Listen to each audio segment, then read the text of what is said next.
Oh my god. Oh my god. I would rape her.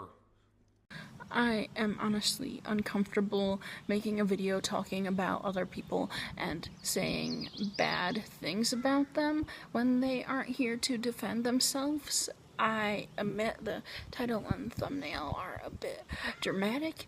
It is the struggle to both make an entertaining video and not to be rude to people. Please keep in mind that this video is not for education purposes, it is for entertainment. You and I are just having a chat about these people, and I'm telling you information that I found online that may or may not be true. Just because someone did bad things in the past does not mean they are a bad person now. I am a completely different person from who I was a couple years ago. Allow people the chance to grow as people and learn and become better. Put him on. Bag! Hey, man! Bag! Big old bag! What? Bag! I'm gonna hang up. Turn it off. If that's how you're to fucking behave, turn it off.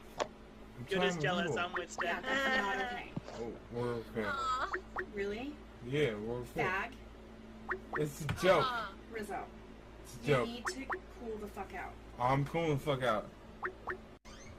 Former live streamer and YouTuber Brian Risso, better known online as Only Use Me Blade, became well known for his Call of Duty commentary and for limiting himself to only using a knife in gameplay, effectively restricting himself against his opponents in matches. In 2009, this unique style of gameplay attracted viewers who were doubtful he could actually be successful in matches with this major handicap. After a period of being sober, he began binge drinking in 2015 and turned into a drunk streamer.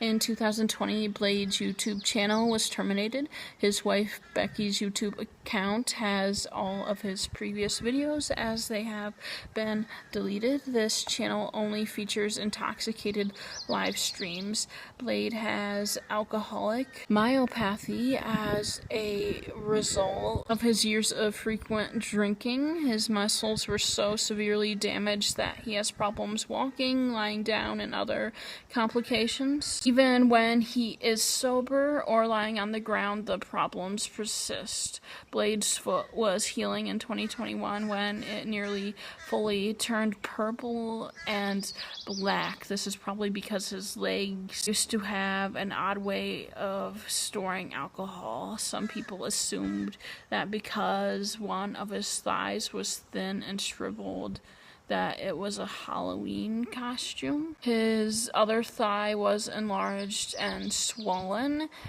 and the residual muscle belly was full with alcohol and other fluids. I feel like it's unnecessary for me to talk about people's medical issues and rude of me, but let's go on and see what else this guy did. He believes that his wife cheated on him in 2022 by having an affair with his friend. Blade and his wife have had a strange relationship ever since the incident. He currently resides in a condo in Washington that his mother partially purchased.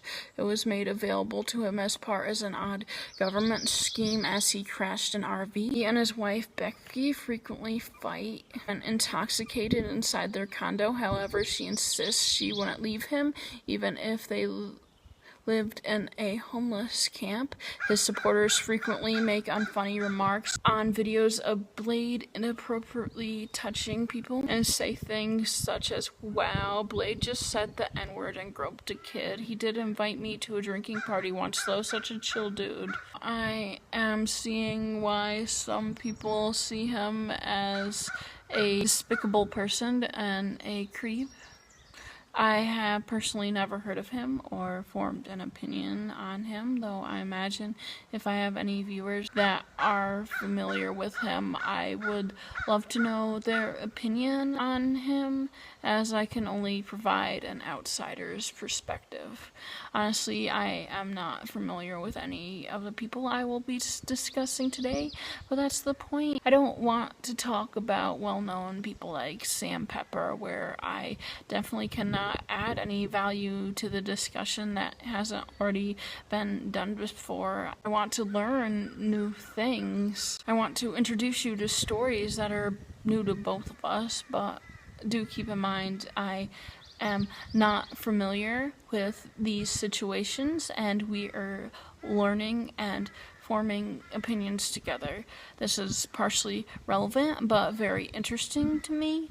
In 2011, a billionaire named Alki David invited several Call of Duty streamers to his house to compete together. I don't know what it's with people trusting people who have money. You are an online public figure, someone invites you to their house, you're probably not going to even respond. That is absurd. But if the guy's a billionaire, he can get any streamer who he wants to come to his house. It was suspected that he passed away in 2022 after failing to upload for several days, weighing over 260 pounds at the time and acting lethargically.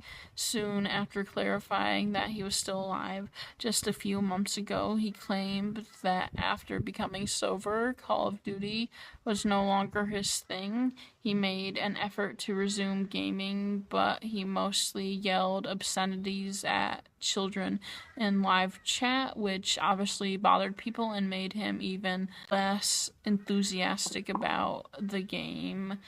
According to the YouTube fandom wiki, he has enemies, including Critical, some ordinary gamers, and D'Angelo Wallace. I doubt they're enemies, they probably just don't like the guy. Does any real-life person actually have enemies? Now, to get into his controversies, which is what you are here for, I am seeing a lot of Call of Duty streamers who were popular a decade ago having a fair amount of controversy. Is there any reason for that, or is it just a coincidence? I don't know. I'm not in the community. Some insight from a viewer who is would be very informative. Blade said that he had been drinking for a long time before 2014 and had increased his consumption to the point where it made him ill, as at the time he had became known as a drunk streamer. His first major drunken scandal, which occurred in the summer 2015, concerned a blonde woman he had been chatting to for a few months after splitting with his first long-term girlfriend Jill. Before storming out of the room in rage, he started asking her questions about gay people liking black people and calling her a slur lover and other derogatory terms. When she walked out of the room, Blade stumbled and hit his bed in a bloody mess while yelling obscenities. What is your stance on black people? What? I love black people. Nigger lover. And you go and say that word. Amazing. I'm gonna leave, because then he'll leave. Okay, bye. This N-word. Fucking nigger. Who the fuck are you? Blake, you need to end the stream, like, right now, dude. I know that sounds... You need it in your fucking faggot-ass mouth.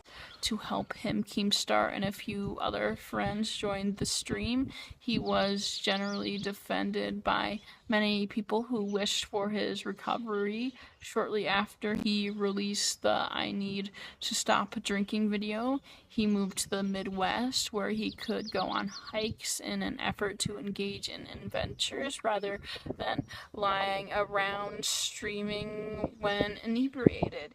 He managed to stay sober with Keemstar's assistance for a respectable amount of time until relapsing in 2016. Fans and YouTube friends thought Jill was a fantastic influence who genuinely cared about and supported him. A lot of jokes about Blade getting cucked by a black man were made after she left him in 2015 because he became more belligerent and began to scream more about African Americans. This led to people to believe she may have left him for a black man. In 2017, Keemstar stepped in once more, helping Blade and moving past the drama that resulted in him losing friends. Grade A under A, and Leafy is here in 2016. However, after failing therapy, Blade returned to streaming while intoxicated, celebrating the fact that a girl had sent him obscene photos.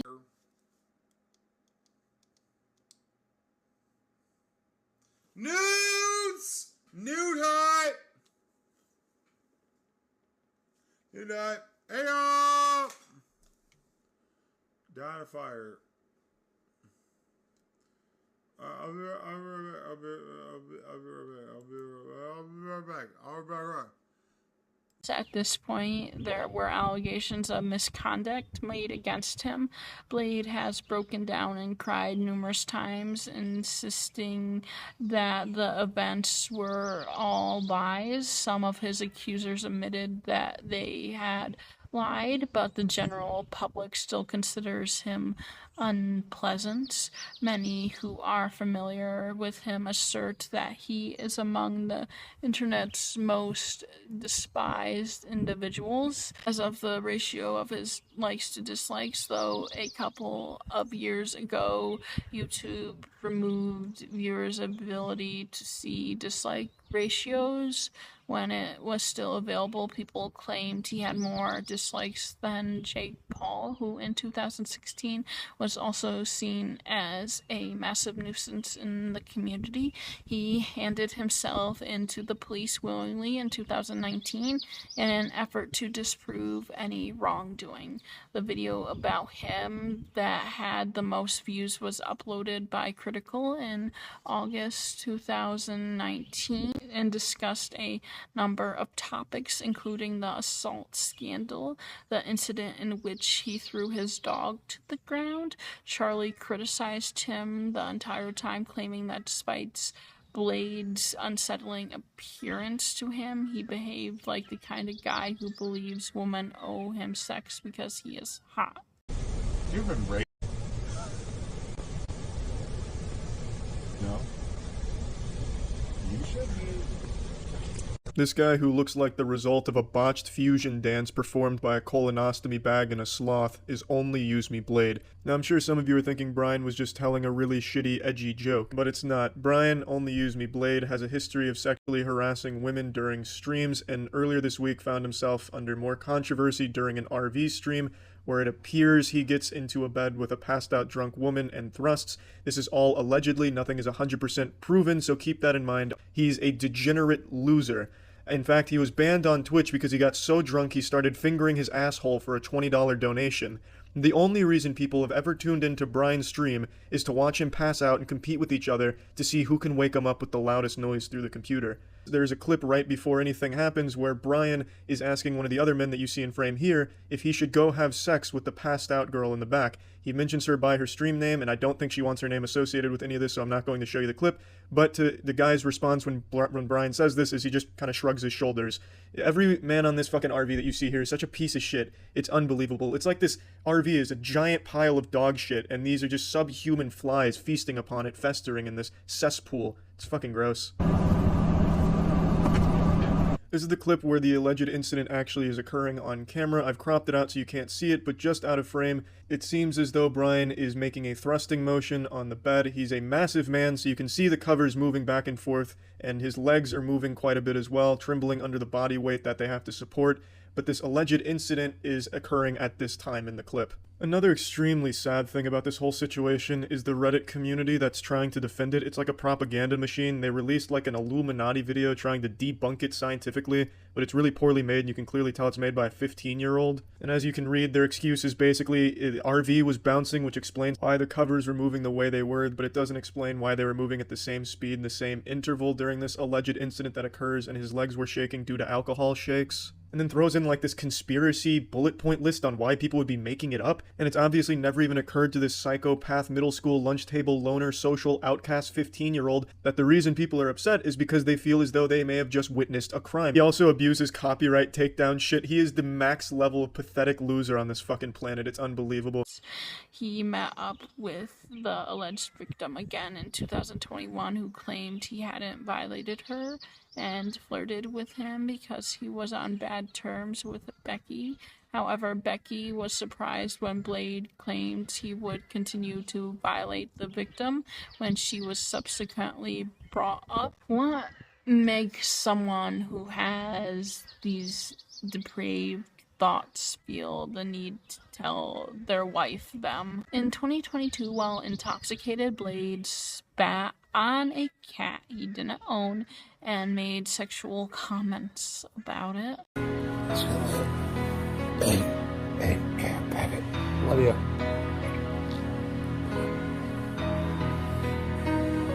She caught it. She's smart.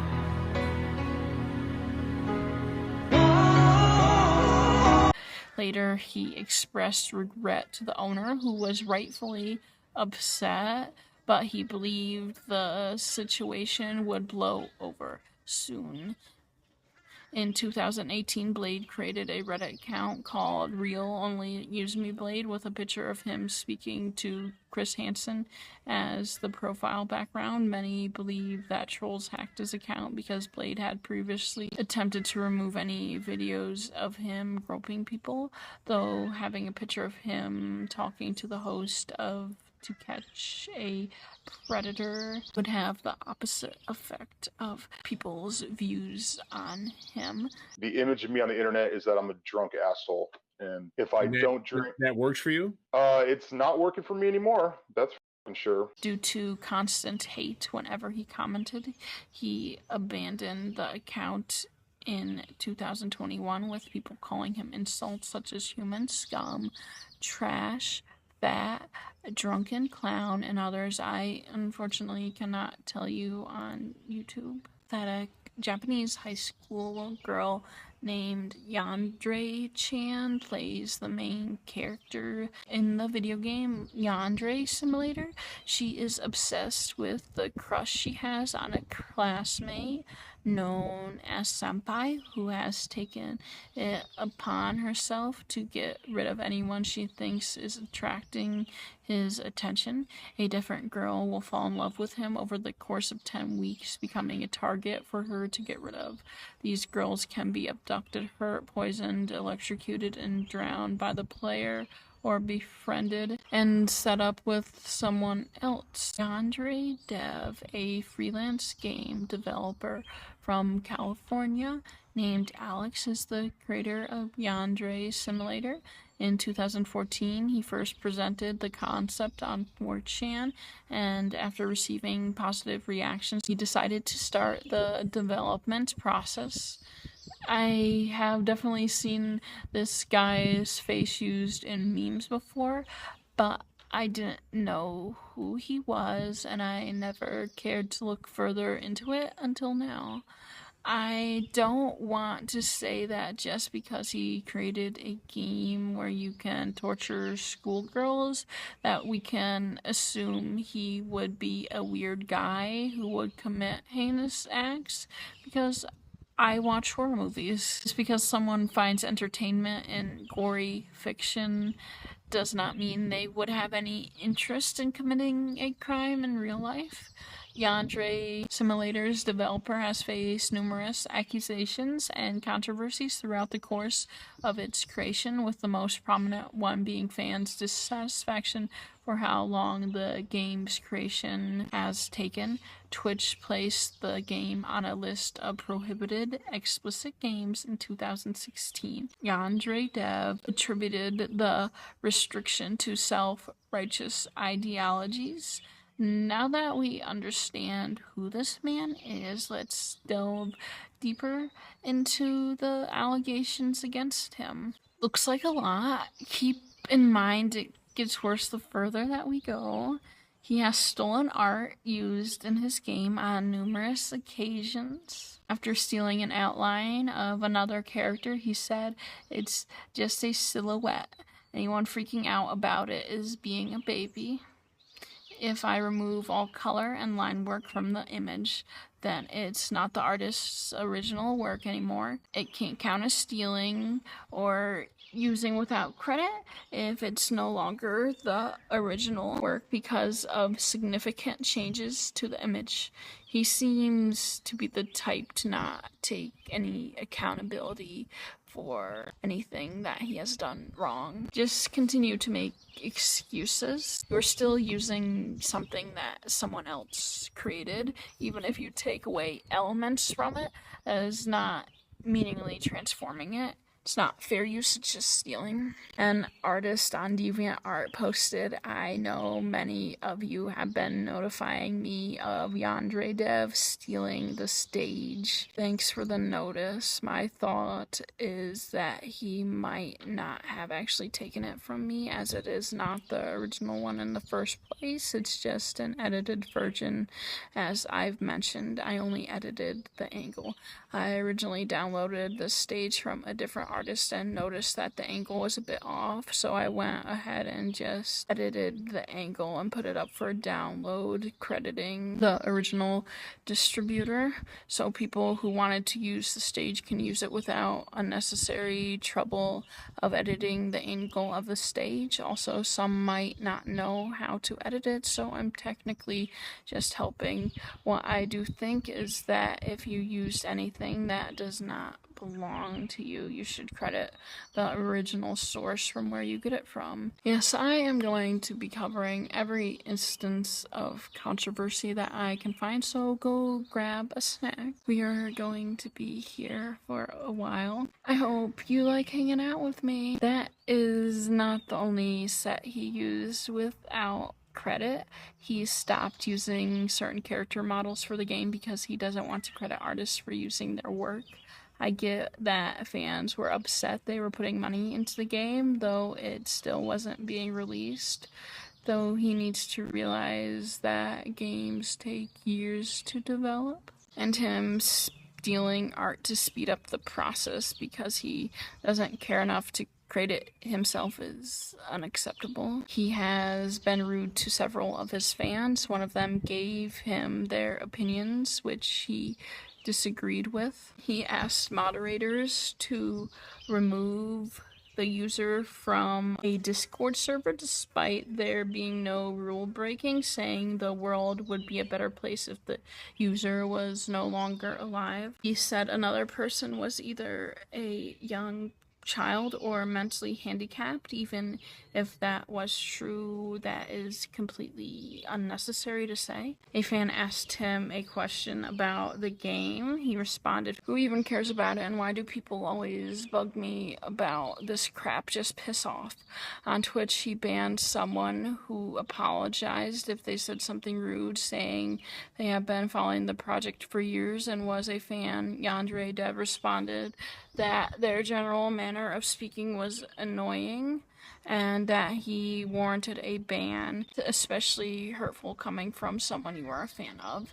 He said sometimes people just don't enjoy another's company and that they were being a baby about the situation. Though reading the messages, it is definitely the opposite, as the fan was simply just asking why they were banned, saying they didn't want to be a friend, just interact with someone they admire. I really don't think that this guy can handle being in the public eye. Sometimes people you don't get along with are going to interact with you, and this is nothing that should upset you, especially to a point where you ban someone. There is no way that everyone who watches your content will be someone you enjoy interacting with. Banning another fan from his server who was comfortable enough to talk to him about his personal life, calling him obnoxious. Another fan asked him to apologize to someone for being rude to him, though he refused, saying he doesn't give insecure people apologies. Seems like he wouldn't give anyone an apology. Andre Dev really hurt this individual, and they just wanted their idol to admit that he had made a mistake. He changed the conversation to talk about himself, complaining that people who rightfully didn't like him were not allowed to be in the server. He complained that a Discord server was created without his consent or approval, though he does not care about the approval of artists for artwork he steals. When doing research, I was led to a link of a YouTube video with evidence he was nasty to his fans, though surprisingly the video was claimed by him. To further evident that he censors all criticism, he bans people who point out art he used as traced. His head mod and artist also traces other people's work, denies, and of course also is very rude. He is a control freak, manually approving every comment on his subreddit, telling his other moderators to improve. Even people who are diehard fans of something will still have critiques. Spending much more time controlling what people say about him than actually working on the game. He proudly admitted that he is a perverted sexual deviant. He despises haters so much, yet actively turns fans against him by being a deplorable asshole. His income comes from donations, merch, YouTube, Twitch, and Patreon. He claims he keeps $3,500 mostly to himself, which he gets from Patreon alone, yet he isn't spending any of this leftover money on the game, and has asked for a Kickstarter anyway. For 8 years, starting in 2005, he posted fan fiction stories saying, "I generally received a lot of positive feedback on my work. Some of the stories I wrote were erotic in nature, and others were dark. Almost all of my stories revolved around characters who were in grave danger or were suffering psychologically. Some of my stories involved sexual assault. Have I written dark stories? Yes. Have I written stories with mature themes meant to be read by adults only? Yes. Where people are worded or forced into sexual slavery in my stories? Sometimes. Have I written stories about characters who have lost their eyesight, lost their limbs, and gotten disfigured? Have I written stories about the psychological trauma that a victim goes through? Yes. Are any of these scenes in my stories meant to be arousing? No. He keeps these stories up and is proud of them, saying he received a lot of positive feedback and it is nothing to be ashamed of. If he makes more money every month than I do, why can't he pay the artists who are working for him? He cares about himself, his money, and his reputation, not the quality of the content he produces. He doesn't know a lot about coding, which is essential for a game developer. He refuses to learn anything new, thinking he is already amazing at everything he does. Refers to facts people are using to call him out as a form of propaganda itself, a manipulative tactic, instead of truly addressing any of the issues that are causing the dispute or showing interest in concern for or understanding for how his fans might feel. He instead makes everything about him, which is another manipulative characteristic, calling people with criticism of his game immature. A fan messaged him on Reddit saying, "There are people online whose hobby is shit-talking about others," says the guy who told a minor to off themselves. To them, it's the most fun recreational activity in the world, says the guy who runs a chat room where he and 4 other people, that's basically a circle jerk of things he's condemning all day long, LMFAO. They will look for any excuse to feel justified in hurtling abuse towards another person. Well, that is somewhat true and can't be helped because the internet is an edgy place. It's still rich coming from someone who partakes in the points I made above. You run a chat room that does nothing but edgy Chan level crap posts all day and are on the record of telling someone to off themselves. What would you call that, Alex? Where I come from, there's a saying, what's good for the goose is good for the gander. Maybe you should stop dishing it out if you can't take it. They grasp at straws and make mountains out of molehills. Oi, pot meat kettle, you had this whole place in an uproar, seemingly because you were uncomfortable to have one of your critics as a moderator. You made an anthill into a Mount freaking Rushmore. They will exaggerate, stretch the truth, or flat out make things up whenever they feel like. I suppose that's fair, but as with the last point, you're guilty of it as well. Kettle meat pot again. Did you not claim that all your critics should be considered more dangerous than literal R-worders and murderers at one point? If that's not an exaggeration, a really, really dumb one at that, I'm not sure what is. People like that have targeted me. You failed to mention that you've been a documented locale for about a decade. That may have something to do with it. Not saying it's okay, but what can you expect when you make an ass out of yourself for the world to see? I honestly will never understand why people like you don't understand that. When I was growing up in the late 90s, early 2000s, my parents made a point of telling me not to behave the way you do because there's no delete button on the internet. There technically is, but screen grabs are a thing. Nothing ever goes away. They scrutinize everything I do. Again, you're a locale, a well-documented one at that. At this point, there's nothing you can do about that aside from growing up. They look for ways to characterize me as an evil person or incompetence.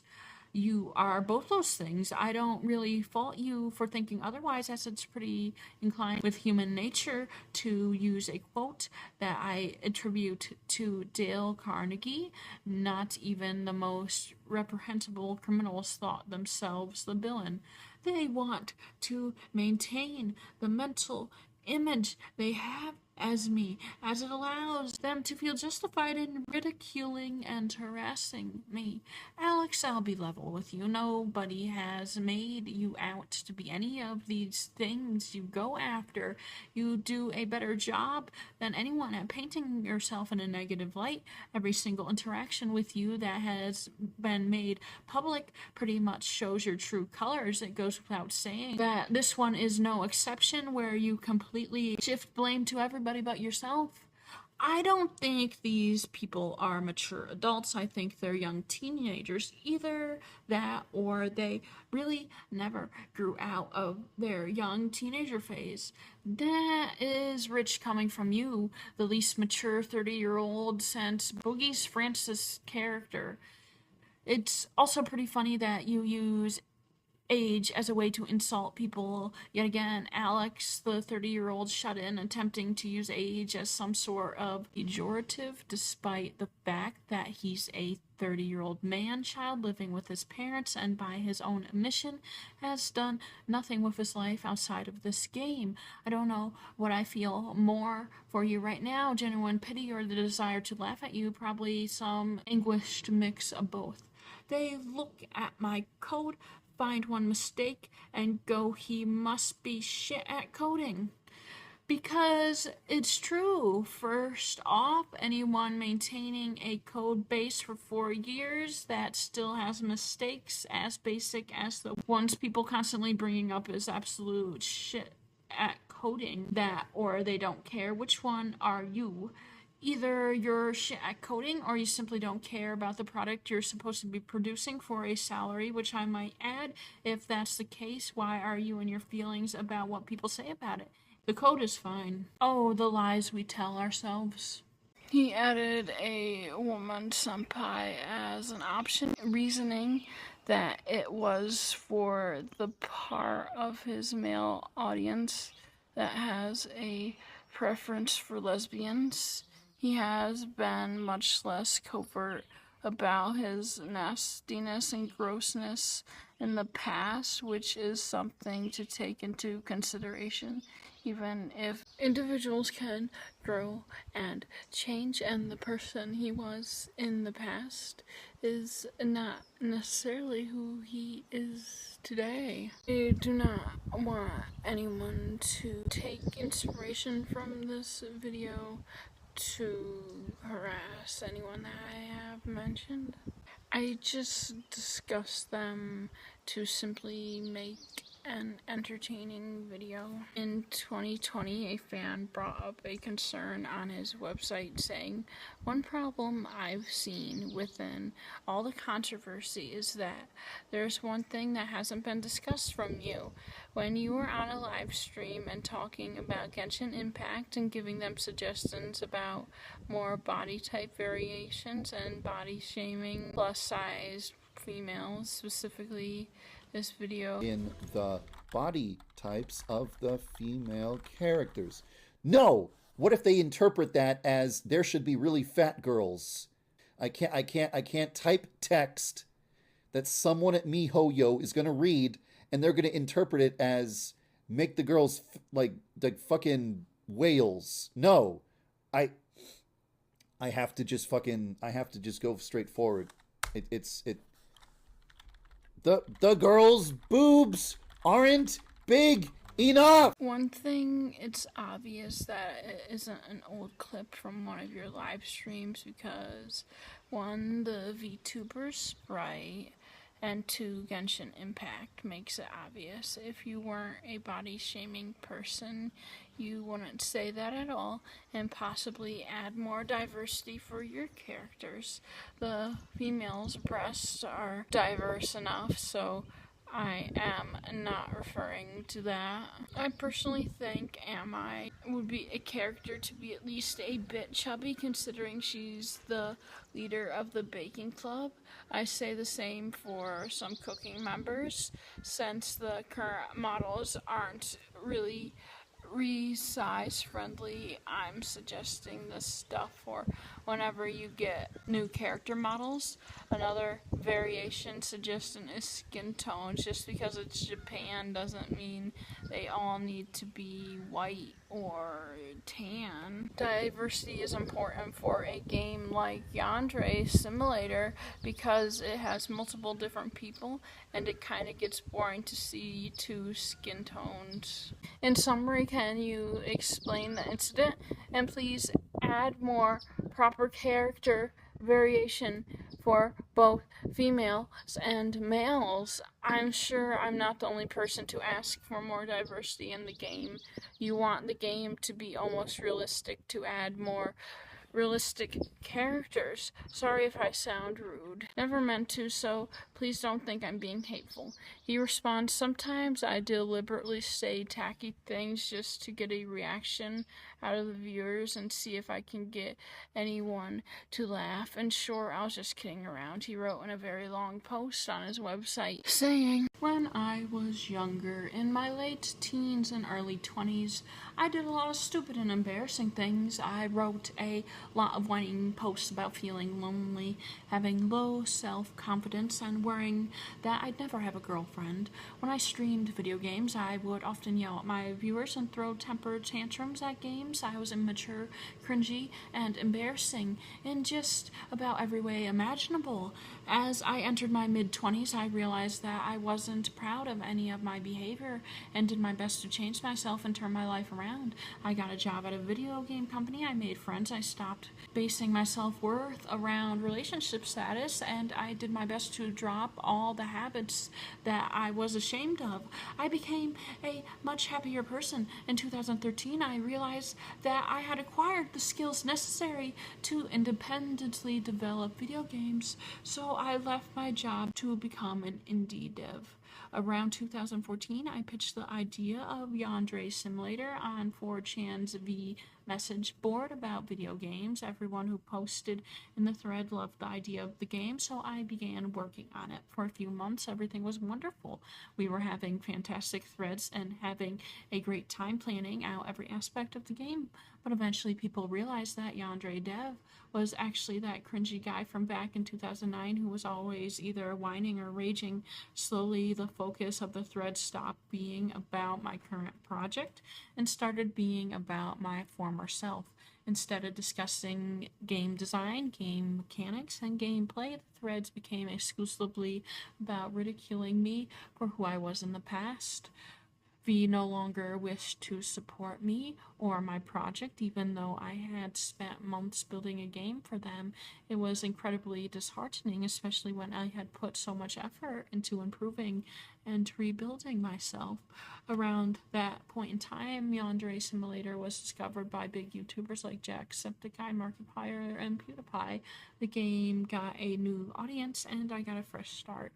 I continued developing Yandere Simulator, but the entire time I was fearful that the past would repeat itself. I was worried that one day my new audience would learn about all the stupid, cringy things I did in my youth and turn on me just as the 4chan audience did.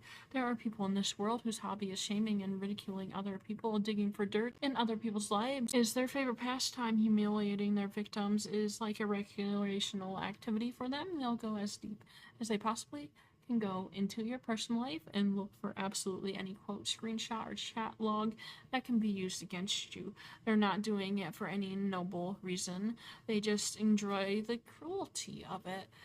These people heard about me and decided that I seemed like the type of person that would provide them with lots of entertainment.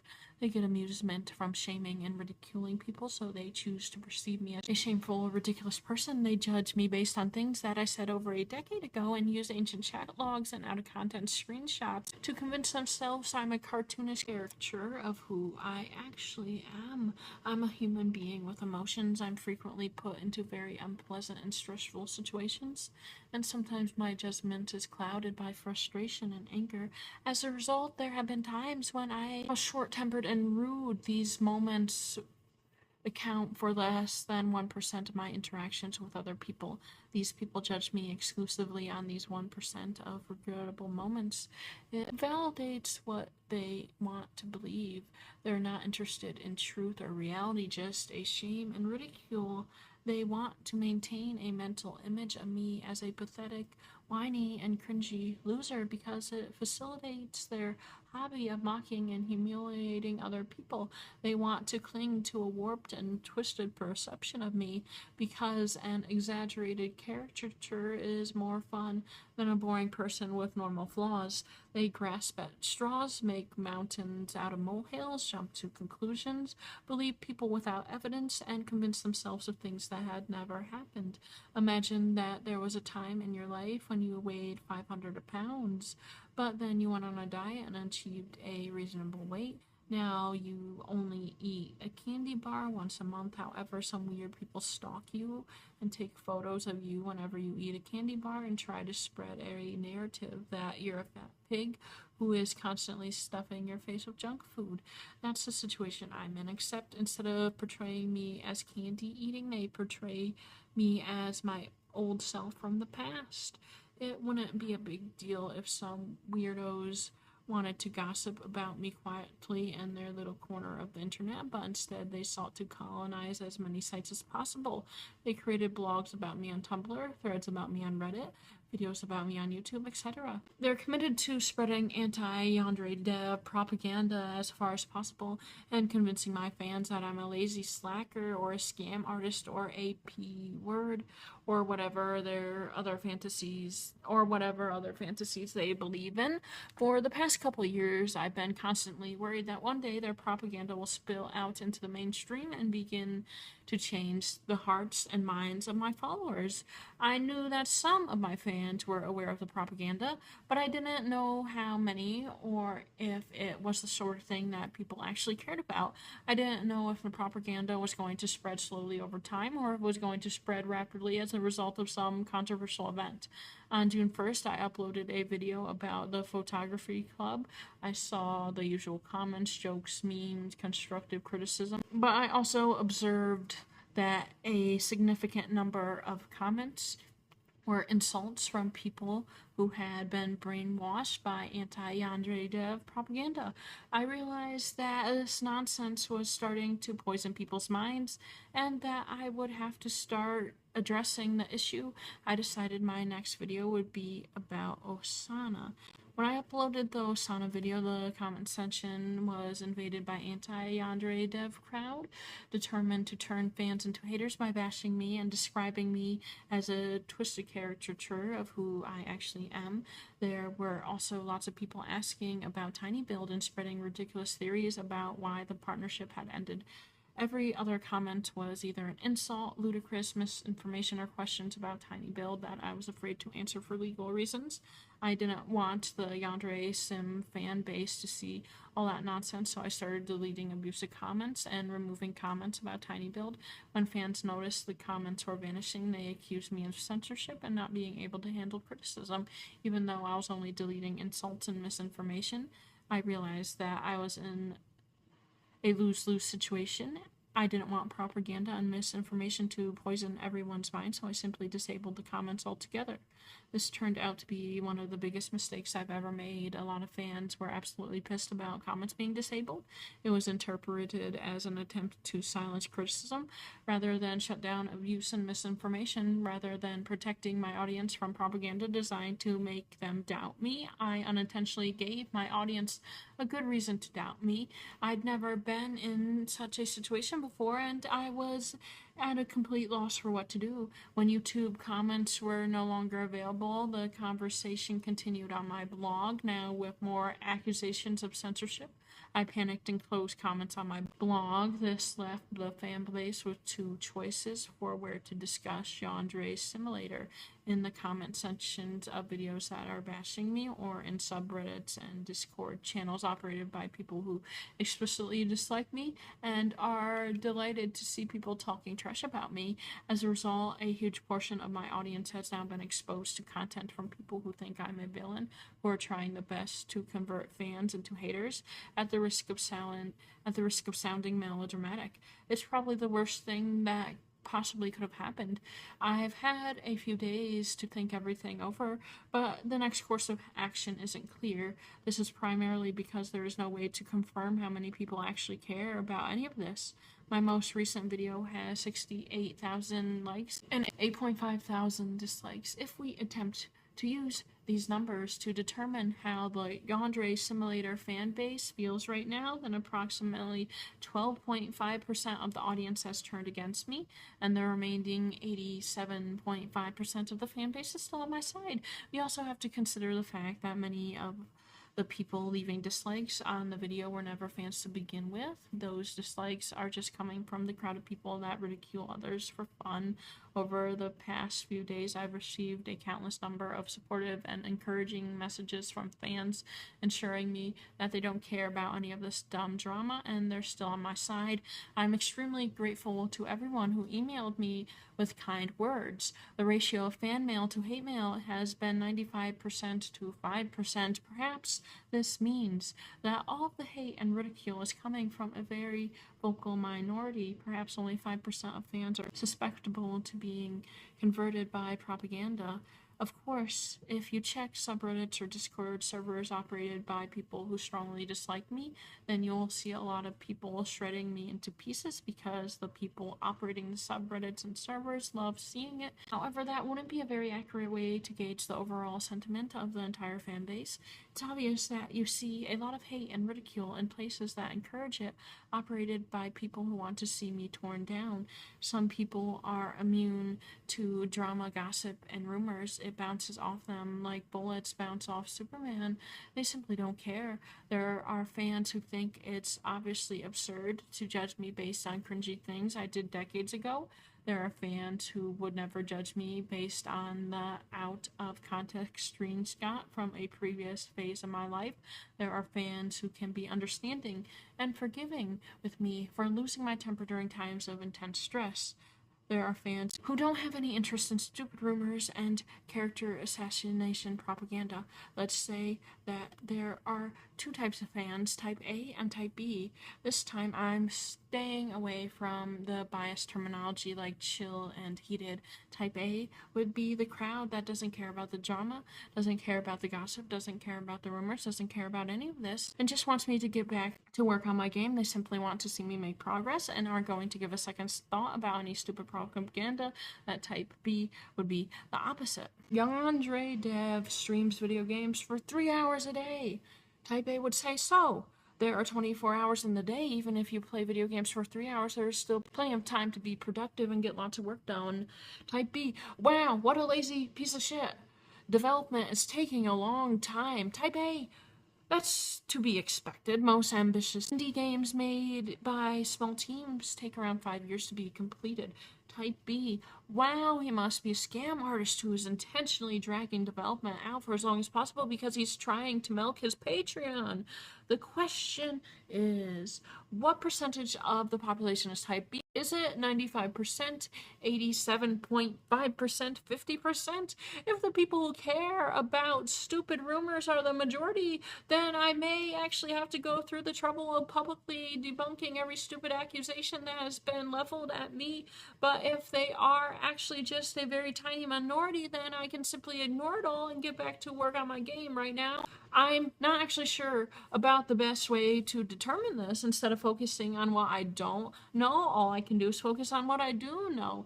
First, I know that this entire situation could have been avoided if I simply had been more transparent about tiny build much sooner. So the first lesson to be learned here is that I should do a better job at communicating important facts like this to the fan base to avoid situations where rumors and misinformation are flying around. Second, it's become apparent that if there's not an actual place to discuss the game, then people will go to unofficial subreddits and unofficial discords that might be operated by spiteful people who hate me, where they'll be unable to have meaningful or productive discussions. I need to create an official place to discuss the game, an environment where people can talk to one another with civility, respect, and dignity, instead of having drama and trash talk dominate every thread. With this blog post, I hope that I've clarified the situation for a lot of people within the fan base and people outside the fan base who are wondering what all the controversy is about. My next course of action will probably be to set up an official subreddit for a game, followed by getting back to work at Yandere Simulator. I apologize for everything I've done to make this situation turn out as badly as it has. If you're still interested in the game after everything that's happened, then I'd like to thank you for following the development of Yandere Simulator. I regret suggesting that there are only two categories of people, A or B. I acknowledge that there is an entire spectrum between the two opposite extremes. It wasn't my goal to portray this as purely a black and white situation, but that's definitely how it came off. Another mistake made, another lesson learned. I am sorry. It seems like he cares a lot more in recent years about his character and how people perceive him. I'm happy to see a positive change in someone. In 2020, there were some other similar games in development, and Yandere Dev felt insecure about this. He messaged one developer of another game asking them to take down their hard work because it was obviously more sophisticated than his in terms of coding and had more work and care put into it, saying that the better project has a negative impact on his well-being. As a creator, you have to realize some people are going to do some things better than you, and that is okay. Don't let this make you feel bad about yourself. Instead, use it as inspiration to improve your own content. Support your fellow small creators and be happy about their success instead of bitter. We are all working hard trying to succeed. We should not see each other as enemies or competition. Do not allow the success of someone else to make you feel self-conscious about your own achievements. Keep working towards your goals. You will get there eventually. He says, if you are aware that your project is having so many destructive consequences on another person's life, how can you possibly continue? Don't you know how harmful and damaging this is for me? Adding, if the cost of Yandere Simulator was ending a person's life, he would cancel development. It is so ridiculous he believes that he can continue his own game, but would be inhumane for this developer to do so. Alex, you are effectively allowing yourself to get upset by this. The developer is doing nothing to you. He simply is just developing a game, exactly what you're doing. People were actually under the impression that he was changing positively for a bit. If he was working on himself and making progress, I am proud of him, but it is clear that he still needs some improvement. He has a reputation for taking down videos that talk about him negatively. I am completely in compliance with fair use laws. I'm just sharing things that you have actually done or said, which is not bullying or harassment. I am just reiterating quotes from you. I am aware of my rights as a content creator, and I am willing to defend those rights. You may not like it when people talk about you. Well, as a public figure, you have to accept people are going to, and they have the right to. People talking about you is going to get more attention on your game, which I would argue is a good thing. If you don't have controversy surrounding you, not as much people would know about your game, and you would be making a lot less money. I got these creators from a controversial creators iceberg. One of these was Mr. Swirlface. Nick Crawley has done a much better job covering him than I would ever. Please go watch his video. Also, he's not a content creator. I don't really understand putting him on the list of controversial content creators. It is sickening to liken what he did as internet content creation. Mr. Swirly Face basically was a predator who had inappropriate pictures of children, and he used a computer program to swirl his face, and law enforcement was able to unswirl it and identify him. I have 2 more content creators to talk about, which have a lot less information on them than the 2 others and are in no way as bad. Spoonie, who was popular over a decade ago making gaming videos like this. It was one of those type of games where you either loved it or you hated it. And if you ask me, it didn't even really start getting bad till Final Fantasy X. But this one was where it all started going wrong. Has one prominent controversy that has many people saying he is a creep.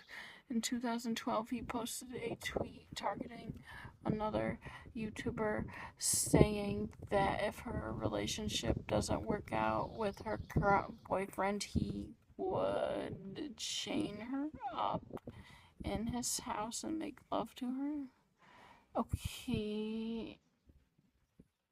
At first, when doing research on this, I saw he made a joke, and I thought, I personally really don't care if someone makes a joke, especially 10 years ago, but that is not a joke. That is a guy publicly tweeting his sick fantasies. Maybe these 2 had a weird friendship and he thought she would find it funny, but still, that is not an okay thing to say.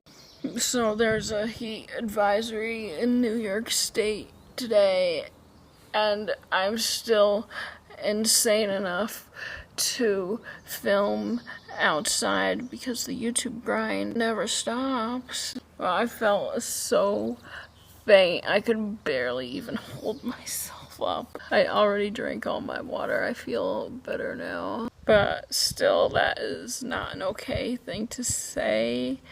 And I think that he's aware of this now. Well, at first the tweet went unnoticed. Another YouTuber fought with him online about the controversial tweet. This tweet would then receive major backlash from the community saying that he is implying something that I cannot say on YouTube. YouTube is a pain in the ass. This video was probably demonetized anyway. I really hope more lenient changes are made in the future on YouTube, because at some point censoring ourselves becomes a bit ridiculous. Just let us make good content in peace. We have enough to worry about already. After the drama, he would make a series of tweets apologizing to the YouTuber he originally tweeted at and her boyfriend, begging for forgiveness and saying it was a bad joke. As a result, he received a temporary 1-month suspension from the Channel Awesome website, which is some company he was a part of. He can recognize that what he said is disgusting, but I know I'm in the minority saying people's lives and careers shouldn't be ruined by stuff like this. While saying he would chain a woman up in his basement, nah, maybe it should be. Opinions, please. This guy. Do you remember this guy? That's what it is, or better known as the guy who started the ad apocalypse. Was monetization better on YouTube before this guy? Could I actually say dirty words on YouTube without being demonetized? Matt created his now famous video in 2019 in which he discussed and descended into a YouTube rabbit hole of children on YouTube. He soon published a Reddit post promoting the video, asking his followers to go upvote it, linking it on a premiere stream. This is a clear breach of the r/videos subreddit solicitation policy, and the post ought to have been taken down as a result. However, as most of the moderators were asleep when he posted the video at 1 a.m. on a weekday, the violation went completely unreported, enabling the video to become more popular. He discusses unsettling remarks he saw on the videos, which were innocent in nature but had only creeps watching and commenting on them, such as timestamps of minors in provocative poses, saying it was pretty easy to get into this corner of the internet as someone who has no intent to, just by making a few clicks on videos recommended to you after watching a bikini haul. At the conclusion of this video, he presents a montage of commercials that are now running on these videos and complaining about the demonetization system in an effort to portray YouTube and its creators as greedy and oblivious to the underlying issue on the internet.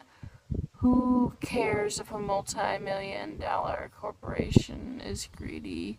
He should know, as a creator himself, the importance of monetization.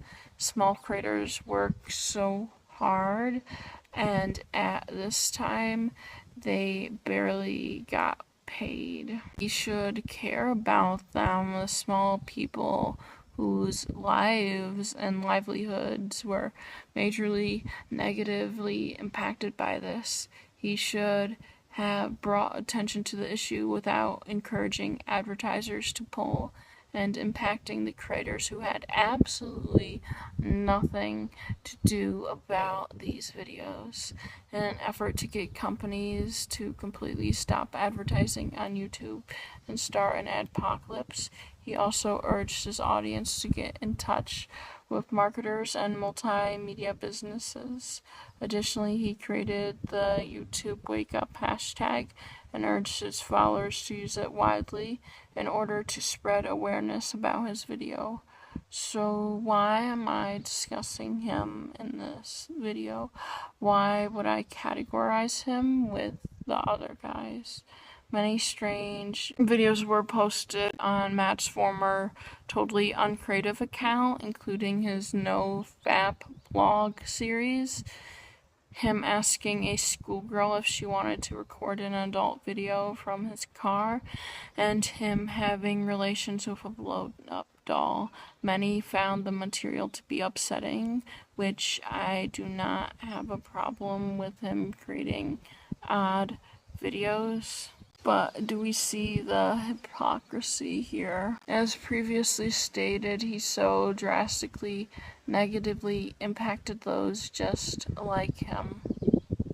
The impact on small creators who completely depend on monetization still to this day is much greater than any impact he made on YouTube, the corporation. What he was targeting in the first place. He stood up for himself. Matt's motivation for sparking the dispute and his anger toward other YouTubers who sought to approach him were quickly explained by many members of the community as being that he was a failed YouTuber who simply wanted to provoke another apocalypse as retaliation against the platform and its creators. Matt fled the internet when people discovered the totally uncreative comedy channel. This video is the only video of his that is still public.